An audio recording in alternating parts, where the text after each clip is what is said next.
Kalau ngorok kan, itu ngorok. Di atasnya sedikit. Kho.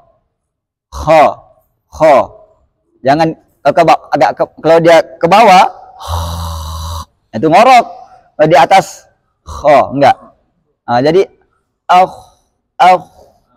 bukan kalau sedikit aja ada tambahan penekanan, maka jadi ngorok. Kalau tambah tekan.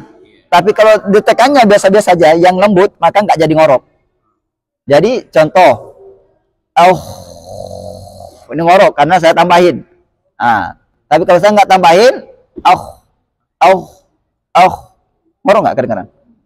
Nah, jadi bunyinya jangan itu ngorok. Nah, kalau nggak ngorok, gitu. Jangan terlalu ditekan, itu jadi ngorok karena dia turun ke bawah, agak ke sini.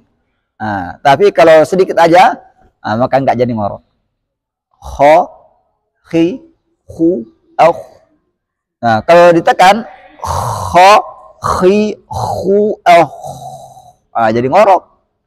Jadi penekannya sedikit saja. Yang lembut.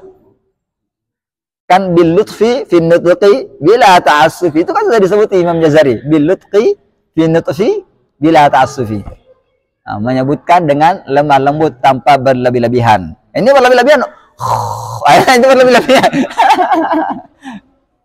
Ngajari orang, Ustaz. Tapi kalau misalnya sangat pemula dan belum terbiasa, maka nggak apa-apa. Nanti kalau sudah mulai bagus, kita bagusin lagi. Ada lagi?